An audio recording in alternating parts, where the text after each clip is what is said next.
Oh, big stuff we're talking about. Life-changing stuff in this episode. Some of the best deals you'll ever do are the deals you don't do. What are we talking about? Well, it'll change your life when you understand it.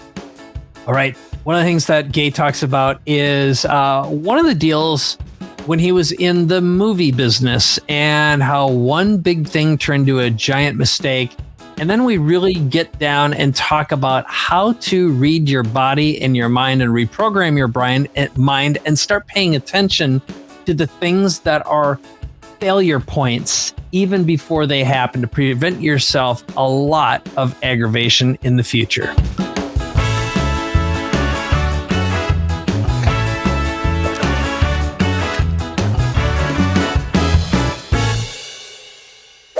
All right, Gay.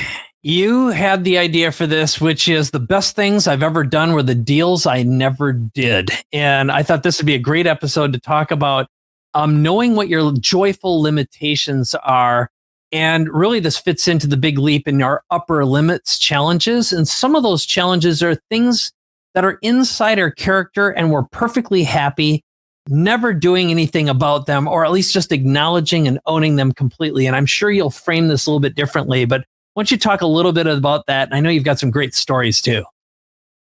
Yes, well, the upper limit problem is our tendency to sabotage ourselves when things start going better than we know how to handle. So if you haven't built a structure for how to have more money, for example, or more fame, a lot of times if those things come along, we find some way to kind of push ourselves back down. And so that's one of the big concepts in the big leap is the upper limit problem. And with regard to the original thing that you mentioned, some of the best deals you'll ever do are the deals you don't do. That came from me by a gentleman named Jerry Jones, who is a big entrepreneur and really knows his stuff. Not the Jerry Jones that owns the Dallas Cowboys. This was a Jerry Jones who's a Portland entrepreneur, now passed on. Anyway, great guy. But that resonated with me. And at the time when he told me that, I was probably only about maybe 40 years old and just kind of flexing my muscles entrepreneurially a little bit. But boy, did I come to find that out later because I had deals that I did that I overrode my internal no, because the money looked good or something about it, or even in a book situation. I agreed to co-author a book one time with another colleague, and it turned out to be kind of a disaster, even though I could have seen in the first session we had together that I shouldn't be trying to write a book with this guy. So I've learned the hard way that I always tell people in business, hiring mistakes are the most costly things you do. But don't forget, sometimes the hiring mistake is hiring you to do something that you're not any good at. A lot of times, creative entrepreneurs, once the business starts succeeding, they start trying to do things that are not in their area of genius, and they get booted around a lot. And I've made some colossal, in retrospect, things I wish I hadn't done. Like I had a very successful movie business and the Spiritual Cinema Circle, and we were thriving like crazy and had investors, and all of us were making great money and everything like that. And then I got the bright idea, okay, we're doing so well at movies, let's start our own little book publishing company. Everybody was trying to say, don't do that. Stay, put your attention in where you are right now. Don't try to do two things at once. But I'm an old book writer and I'm a book guy. And so I wanted to create this unusual kind of book business called the Transformational Book Circle.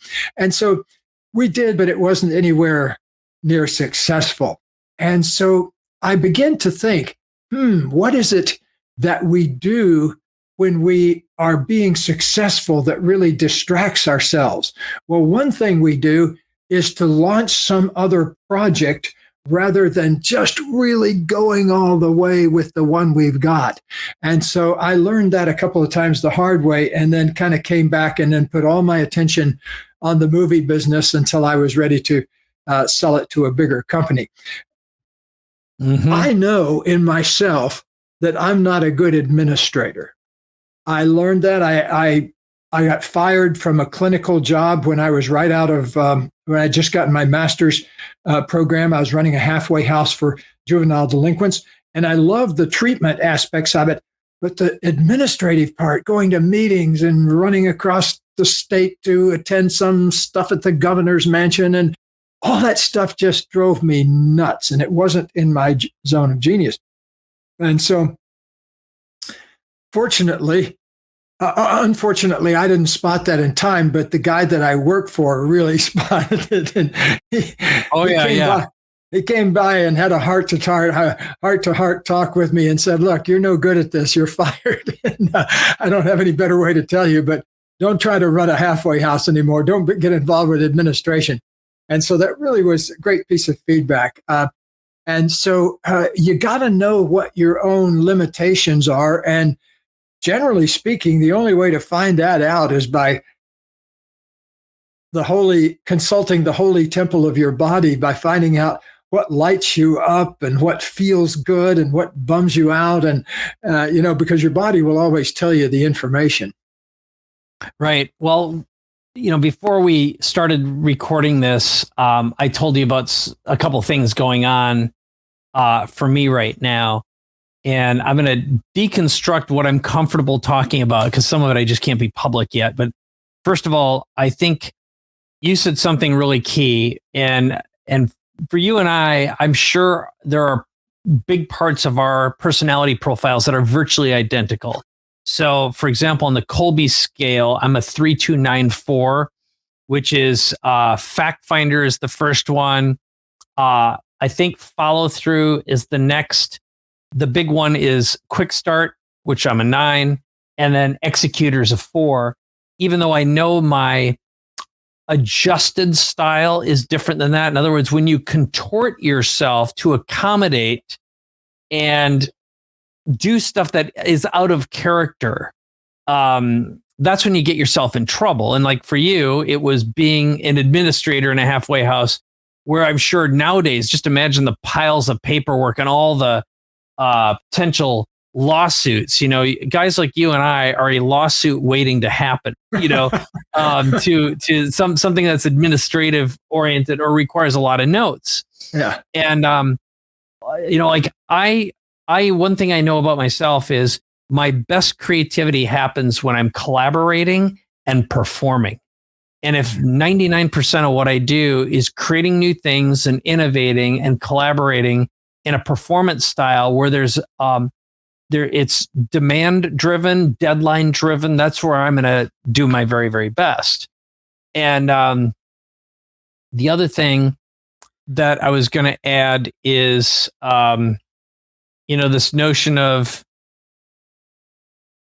in a chaotic environment, even though on one hand I do well in chaos, meaning high demand, a lot of outside chaos. So like I'm very, very disciplined and strict with my work, for example. Like if I'm in work mode, I'm in work mode. I'm not in play mode. And I've been put into some compromising positions where the people around me are going nuts and trying to mix play and work, and no good work gets done when everyone's trying to play, or where then there's a bunch of chemicals involved. And I'm also super strict. Like I get up every single day and my butt's in my chair doing the work, right? The discipline work, whether it's creating or building something. But I did want to go back to our original theme here. And I think the point I'm trying to make is know thyself. And you said, hey, get out there and do a bunch of work and figure it out. But I know now, I wish I would have known more about personality profiles like Kolbe, Enneagram, and deep dove in there and really understood what that meant and how to collaborate better with other people. I think that would have provided some great shortcuts and put up the bumpers in the bowling alley. So I wouldn't have had as many sinkers. Yeah, I agree. I think it's really good to know some basic things about yourself. Things like the Myers-Briggs and the personality self-portrait and the Kolbe are really good at that, giving yourself a kind of a benign label in a way. And also I remember the first time I remember taking a test was in high school. They take this senior aptitude test. And I don't know if they do that out here or Minnesota or wherever you were, but I grew up in Florida, and everybody takes this scholastic aptitude test. Yeah, I think they said I should be a garbage man. But Well, I remember they had something like that, and I was very disappointed in whatever the results were. I'm like, "You bastard." Yeah. well, apparently I had one of the lowest scores ever in my high school on being a farmer. I remember my guidance counselor, he said, boy, you really should not think of going into farming. And I said, well, Son, I hope you love anvils. Yeah. I said, I don't have any intention of it. I'm one of those people that don't like to get their hands dirty. You know, I wash my hands 10 or 20 times a day, so that wouldn't work in the farming trade or plumbing trade. But I think that's a useful thing to do. The only thing about tests is sometimes they can do a little bit of restricting on you in putting you in categories, because there's a lot more than 4 types of human beings. But those 4 types identified on the Kolbe and the Myers-Briggs are ones that are useful in work situations. I think another thing, too, is that regardless of the test you take or anything like that, somewhere along the line, we all have to get good enough at reading our own inner cues and reading the cues of other people in order to make it in the world. Because you can be the most brilliant person on earth, and if you don't know the basics about kind of contacting yourself inside and finding out who you are and what you want, and if you don't know how to read the signals of other people, those kinds of things, which could probably be taught in the first, second, third grade, are really things that I see people all the time, 20s, 30s, 40s, don't know how to do. And so sometimes the most fundamental things are the most useful, and especially things that have to do with tuning you into yourself or figuring out how another person is thinking and feeling. Okay, so let's do some hypotheticals here, both some real life examples of the best things you've ever done were the deals that you never did, and kind of deconstruct what went on to make that work. And I'm going to begin one idea, which there's a million variations of this story, but it's, the fastest way to make $10 million is to start with 100 million and try to make a movie. And this isn't about the money. I think some of it's just your health, but I know now, and I've really learned this from you. I really feel into anything before I make a big commitment now. And if I just feel yucky, I don't do it. So I have a yuckometer that's built in, that's based upon the Gay Hendricks check in with my body. And am I feeling good? And can I imagine myself feeling good with this? And the things that have got me in trouble in the past that I now recognize, I score them are, am I in love with the shiny new object? Is this something that I'm so fascinated in, I'm willing to compromise my relationships or quality of life?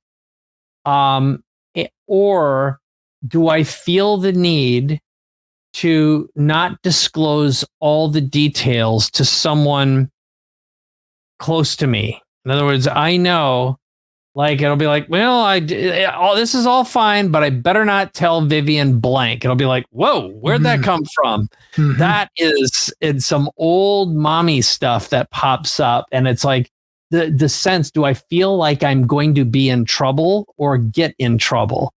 And again, I know that's some really old, traumatic child programming. But how about you? I think that, first of all, having some internal standards is really useful, because if, like, I can remember a situation where a person came here with a really good idea and well-funded, had plenty of money and that kind of thing, and wanted my participation in it. And here's a great example of the best deals you will ever do are the ones you don't do. But there were some integrity things that I saw in him from the very beginning, just little tiny things, like something kind of a little bit derogatory he said to my wife. And I noticed he was sort of ungentle with one of my cats. And, just little things like that that stuck in me. And so I decided just to go with it, even though the money looked great and the project looked great and it was in an area that I cared about. And then later on, I was so glad I didn't get involved because it crashed and burned, and I forget what the circumstances were, but I remember thinking, oh, okay, that's one airplane I decided not to get on, and I'm glad I didn't. So sometimes, of course, it's going to go the other way. Something that you don't participate in is going to take off like a rocket. And, I was talking to one of my clients this morning that popped an extra 10 million bucks in the bank last month from Bitcoin. And so, the temple of Bitcoin. Yes. Yeah. And so who knows, but the big point, I think, is to have some kind of internal set of references. Teach yourself. It's kind of like I learned to pay attention finally to when to stop eating, and for some reason, I never learned that. I would stuff myself, but there's this little point where my body says, okay, that's enough food.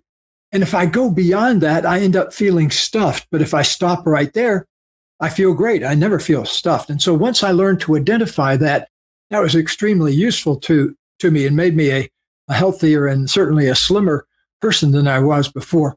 And the key thing for whatever you're doing, though, is to find out what those internal references are that go off and trigger you not to do something or to do something.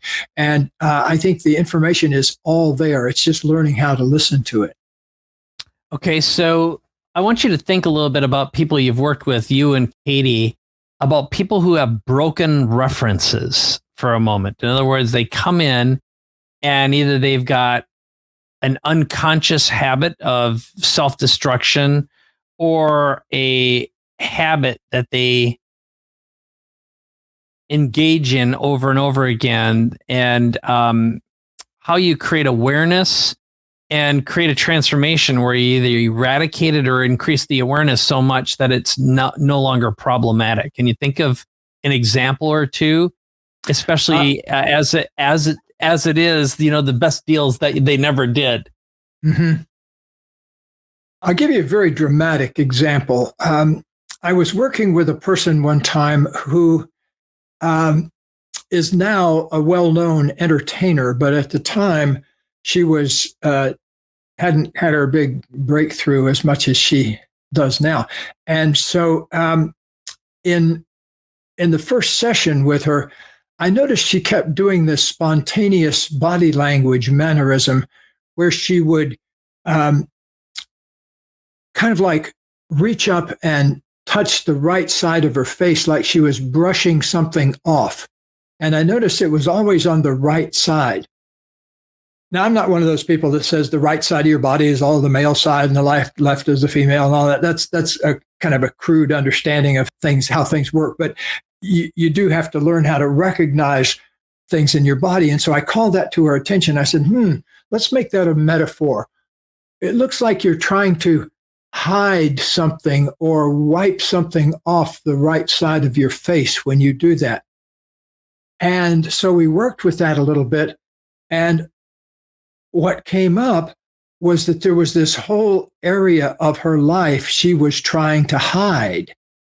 And the problem there is if you're trying to hide, like my wise granddad, he was a kind of a combination of Darth Vader and Yoda. He said, the higher a monkey gets up a tree, the more of its butt you can see.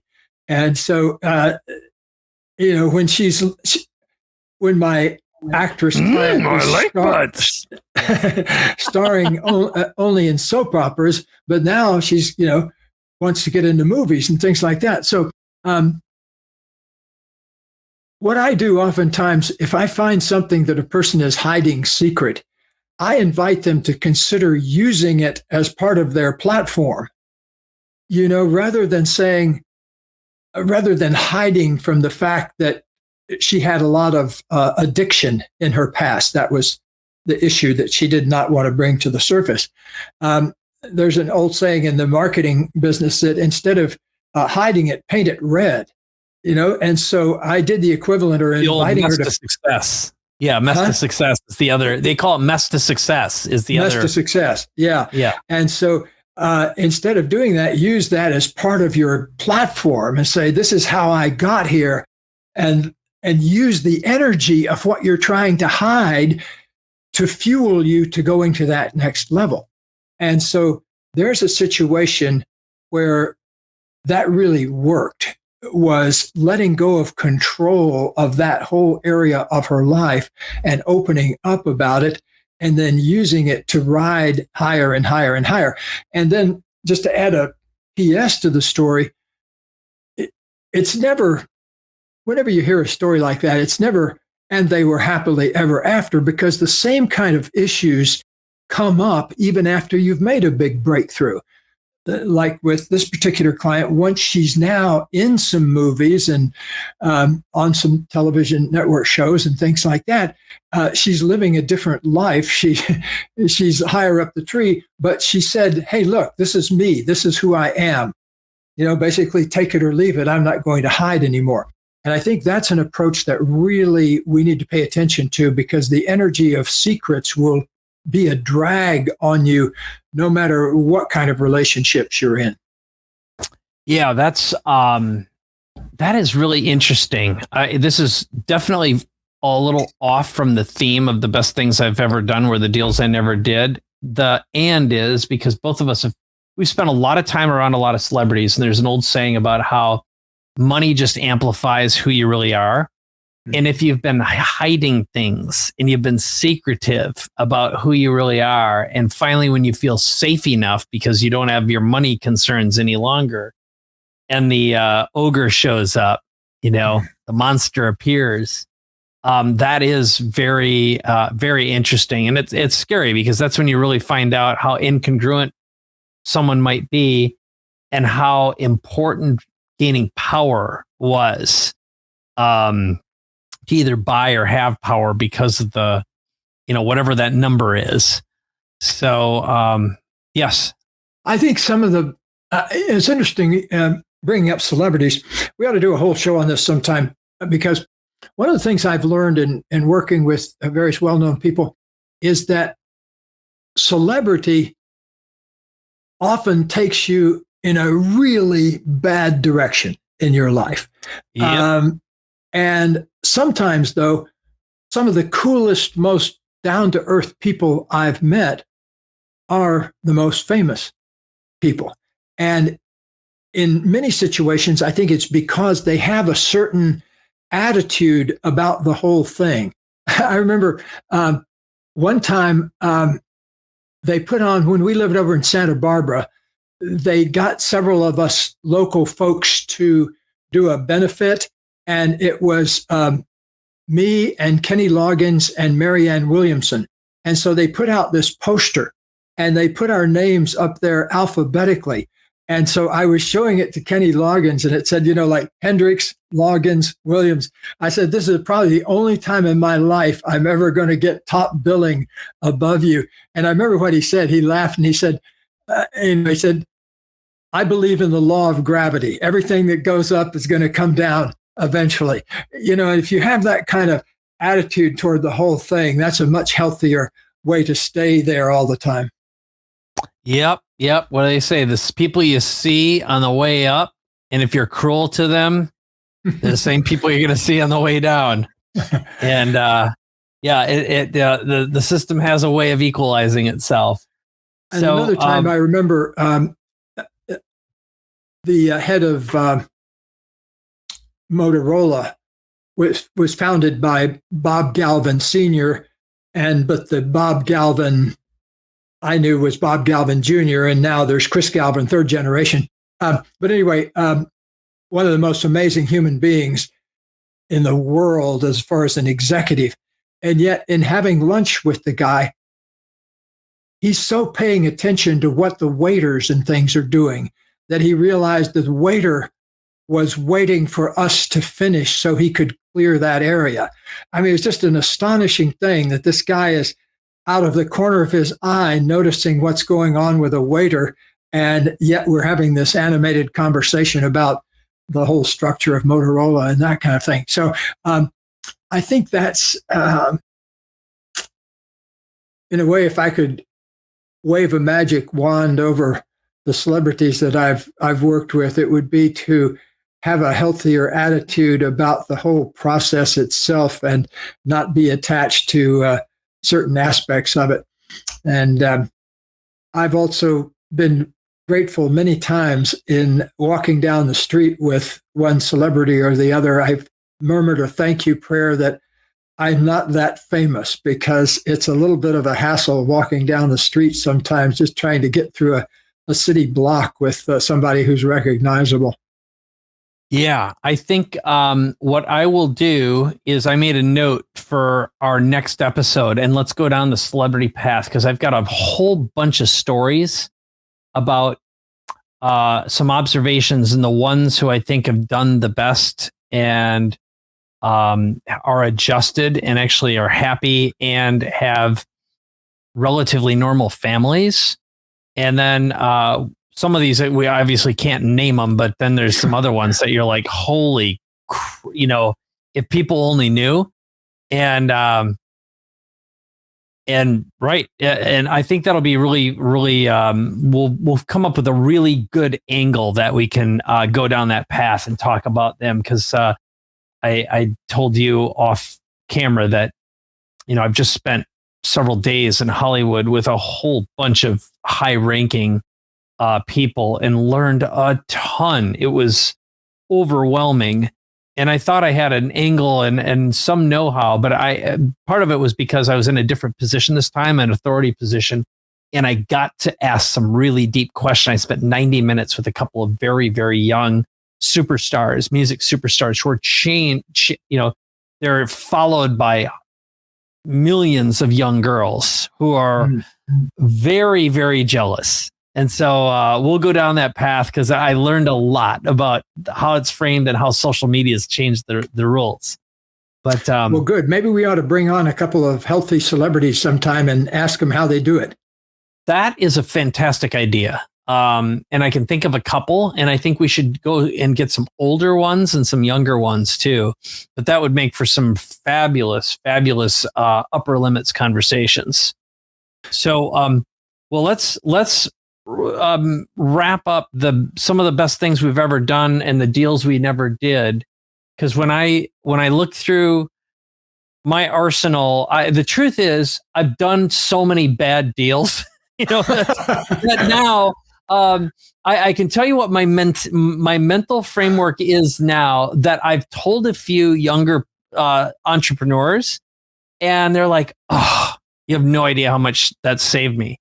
Mm-hmm. So here's a frame, and it came from, I didn't learn it this way. I learned it just by doing stupid things too many times in a row. But it came from, I've heard some successful entrepreneurs say, if I had any idea how hard it was going to be, I would never have started in the first place. Okay.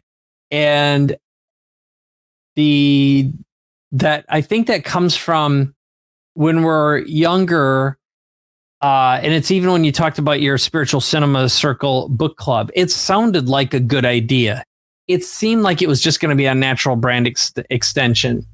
And, the entrepreneurial brain, especially the quick start entrepreneurial brain, is going to be like, hey, that's not going to be that hard. I'll just throw some people at this thing and we're just going to make more money. And I don't have to build the infrastructure. So it's like a brand extension. Right. And then on another side, it'll be like starting a new business, and you forget that there's the people component, the hiring, the firing, the human resources, and someone's not going to get along with someone. And pretty soon you're playing babysitter, right? It's not about the business. It's about the humans, or just gaining market traction and trust. So, yeah. And also, this is where you got to become a keen student of the upper limit problem, because one of the big problems is that somebody on the team will have an upper limit problem that influences the whole operation. And I've seen that happen many times. Yes. So here's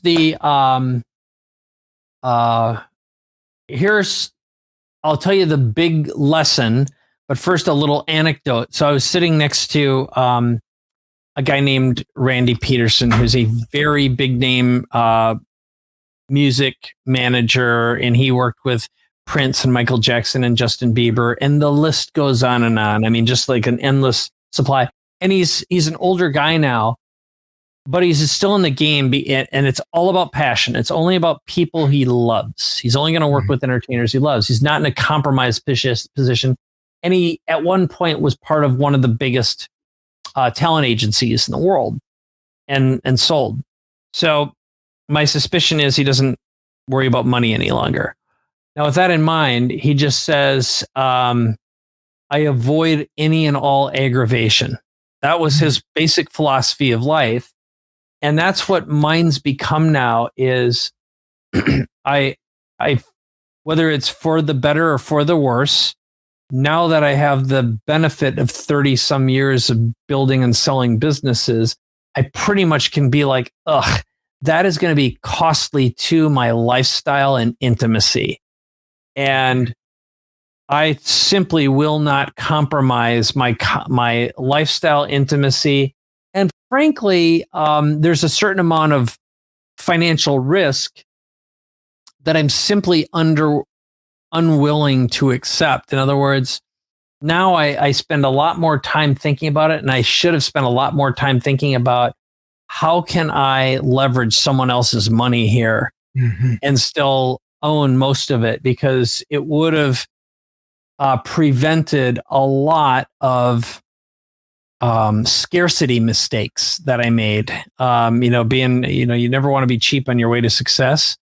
And there's certain risks that if you limit the scope of what you're doing and focus, things actually reduce in terms of risk. Yeah. And I don't think I could have heard it or understood it, or my inability to know just how costly some of these dumb mistakes would be. There wasn't a way to measure it. There wasn't like a scale that I had a reference point to. And I think that's one of the benefits of gaining a little bit of wisdom. Mm-hmm. Yeah, some of these things you just have to kind of learn by fire, being in the fire. Yeah, well, good. Well, let's wrap it. Big subject. We're going to touch on this on other occasions, but for sure. Yeah. I'm trying to figure out how to wrap this up or how to summarize exactly what we've been talking about. Well, the general theme, I think, has to do with pay attention to the things that you get into and ask yourself the big question, is the value I'm going to be getting here worth the potential hassle? Yeah, Joe Polish has a saying, is the juice worth the squeeze? And that's a great old saying. And I think my summary on this, when I listen to you talking about the spiritual cinema circle, is the biggest complexities are going to come with people. And if you have an instinctive reaction to the way someone addresses someone you love or care about, or like you said, someone rough with your cats, and it rubs you, that's going to be amplified 10 or 100 times. And if you don't listen to that gut level reaction, you can be guaranteed it's going to drive you nuts. And if you're not able to address it internally, it's going to be incredibly difficult to address it externally when you have to do it. And it starts eating at you and affecting your performance. And who needs the aggravation? Life is too short to be to have that in our lives. So that's, I guess, my observations after rethinking it. Yeah, there used to be a beer commercial that said for Vorsteiner beer, it said, "Life is too short to drink cheap beer." Yeah. That's true. And it's they say the same thing about wine, except it rhymes with chitty chitty bang bang. So life's too short for chitty chitty bang bang wine.